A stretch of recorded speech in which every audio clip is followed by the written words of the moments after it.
ഇങ്ങോട്ടേക്ക് എത്തുകയും ഈ സമരം ഏറ്റെടുക്കുകയും ചെയ്യുമ്പോൾ ഈ പറഞ്ഞ വാചകം അത് വൈറലാക്കിയ ഒരു കൊച്ചുമിടുക്കി 24 സ്ത്രീയിലെത്തിയിട്ടുണ്ട്. കാവ്യ ഫേസ്ബുക്കിലിട്ട പോസ്റ്റ് വൈറലായി, അത് എല്ലാവരുടെയും ഹൃദയം കവരുകയും ചെയ്തു. കാവ്യ ഫേസ്ബുക്കിൽ പറഞ്ഞതൊന്ന് പറയാമോ, ആ മെസ്സേജ്? ഞാൻ അതിനകത്ത് പറഞ്ഞതെന്ന് പറഞ്ഞാൽ എൻ്റെ ജനിച്ച മണ്ണിൽ എനിക്ക് മരിക്കണം. അത് സ്വാഭാവികമായിട്ടും നമുക്ക് എല്ലാവർക്കും തോന്നുന്നൊരു ആഗ്രഹമാണ് ഞാൻ അതിലും പ്രകടിപ്പിച്ചത്. ഇപ്പോൾ തന്നെ ആലപ്പാടിൻ്റെ വിഷയം പൂർണ്ണമായിട്ടും എല്ലാവരിലും എത്തിയിട്ടുണ്ട്. പക്ഷെ ഞങ്ങൾക്ക് പിന്തുണ നൽകേണ്ട പലരും കണ്ണടയ്ക്കുകയാണ്. ഞാനിപ്പോൾ ഒരു വോയിസ് ക്ലിപ്പ് കേട്ടതേ ഉള്ളൂ. അതായത് ജെ മേഴ്സിക്കുട്ടി അമ്മ, തീരദേശ വകുപ്പ് മന്ത്രിയായ ജെ മേഴ്സിക്കുട്ടി അമ്മ ഞങ്ങളുടെ ഈ സമരത്തിന് എതിരെ പറഞ്ഞത്. അതായത് പറഞ്ഞത് എന്തെന്നാൽ ഇവർ കഥയറിയാതെ ആട്ടം കാണുകയാണ്. ഇവർക്ക് ഇതൊരു വലിയ സ്ഥാപനമാണ്. പൊതുമേഖലാ സ്ഥാപനത്തെ തകിടം മറിക്കാൻ വേണ്ടി സ്വകാര്യ മേഖലയിൽ ഉള്ള പ്രവർത്തിക്കുന്ന കുറച്ച് കൂട്ടായ്മയാണ്. ഞങ്ങൾ ഒരു സ്വകാര്യ സ്ഥാപനങ്ങളിലും വ്യക്തികളല്ല, ഞങ്ങൾ ഈ നാട്ടിൽ താമസിക്കുന്നവരാണ്. അപ്പം ഞങ്ങളുടെ ഒരു പ്രശ്നം ഞങ്ങൾ തന്നെയല്ലേ അഭിമുഖീകരിക്കുന്ന പ്രശ്നം ഞങ്ങൾ പുറം ലോകത്തേക്ക് കൊണ്ടുവരുന്നു. അതാണ് ഞങ്ങൾ ചെയ്തത്. പിന്നെ പറയുന്നത് പാർട്ടിയുടെ പിൻബലത്തിൽ, RSS എന്ന് പറയുന്ന ഒരു വൻ പാർട്ടിയുടെ പിൻബലത്തിൽ നടത്തുന്നതാണെന്ന്. സത്യം പറഞ്ഞാൽ ഞങ്ങളുടെ ഈ ഒരു സമരത്തിൽ ഒരു പാർട്ടിയുടെയും പിൻബലം ഞങ്ങൾ സ്വീകരിച്ചിട്ടില്ല. ഒരു പാർട്ടിയുമായിട്ടും പിന്തുണച്ചുകൊണ്ടുമല്ല ഞങ്ങൾ ഈ സമരം നടത്തുന്നത്. ഇത് നിലനിൽപ്പിനുള്ള സമരമാണ്. അതായത് ഞങ്ങളുടെ ജീവിതത്തിന് വേണ്ടിയിട്ടുള്ള സമരമാണ് ഞങ്ങൾ നടത്തുന്നത്. കഥയറിയാതെ ആട്ടം കാണുന്നു എന്ന് പറഞ്ഞത് മന്ത്രിയോട് എനിക്ക് ഒന്നേ പറയാനുള്ളൂ, ഇവിടെ വന്ന് മൈനിങ് എന്താണെന്നൊന്ന് അറിഞ്ഞു കഴിഞ്ഞാൽ മനസ്സിലാവും കഥ അറിഞ്ഞിട്ടാണോ ആട്ടം കാണുന്നത്. കാരണം ഞാനൊരു ഹ്യൂമാനിറ്റീസ് സ്റ്റുഡൻ്റ് ആണ്, +2 പഠിക്കുന്നത്. ഞാൻ ജോഗ്രഫി ആണ് എടുത്തിരിക്കുന്നത്. ജോഗ്രഫി നന്നായിട്ട് പഠിച്ചിട്ടുമുണ്ട്.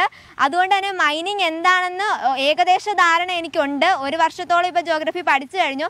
മൈനിങ് നിയമപരമായ നല്ല രീതിയിൽ മൈനിങ് നടത്താം. ഇപ്പോഴും ഇന്ത്യയുടെ പല പ്രദേശങ്ങളിലും മൈനിങ് നടക്കുന്നുമുണ്ട്. പക്ഷേ ഇവിടെ നടക്കുന്ന മൈനിങ് അതൊരിക്കലും നിയമപരമായ മൈനിങ് അല്ല, കണ്ടറിഞ്ഞ് മനസ്സിലാക്കേണ്ട കാര്യങ്ങളാണ്.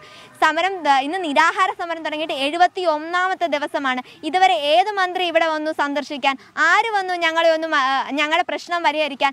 ഇതൊന്നും അറിയാതെ അവിടെ ഇരുന്നിട്ട് ഇതിനെ കുറിച്ച് പറഞ്ഞിട്ട് ഒരു കാര്യമില്ല. അവിടെ ഇരുന്ന് പറയുന്നവർക്ക് ഇത് കഥയറിയാത്ത ആട്ടം കാണുക എന്നുള്ള ഒരു പൊതുമേഖലാ സ്ഥാപനത്തെ തകർക്കാനുള്ള ഒരു തന്ത്രമാണെന്നേ തോന്നൂ. പക്ഷെ ഞങ്ങൾ ഈ പ്രവർത്തിക്കുന്നത് ഒരു സ്ഥാപനത്തെയും തകർക്കാനല്ല, ഞങ്ങളുടെ ജീവിതത്തിന് വേണ്ടിയിട്ടുള്ള പോരാട്ടമാണ്.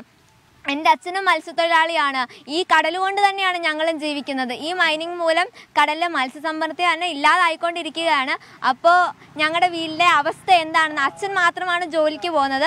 അപ്പോൾ തന്നെ വീട്ടിലെ അവസ്ഥ എന്താണെന്ന് ആലോചിച്ച് നോക്കിയാൽ മതി. ഒരു ദിവസക്കൂലിക്കാണ് കടലിൽ പോകുന്നവർ ജീവിക്കുന്നത്. ഒരു ദിവസം കിട്ടിയില്ലെങ്കിൽ അന്നത്തെ അന്നം മുടങ്ങുകയാണ് ചെയ്യുന്നത്. ഞങ്ങൾക്ക് വേറൊരു ജീവിതമാർഗ്ഗമില്ല. ഇവരിപ്പോൾ പറയുന്നത് 201 പേർക്ക് അവർ ജോലി കൊടുത്തു ഈ നാട്ടിലുള്ളതെന്ന് പറയുന്നു.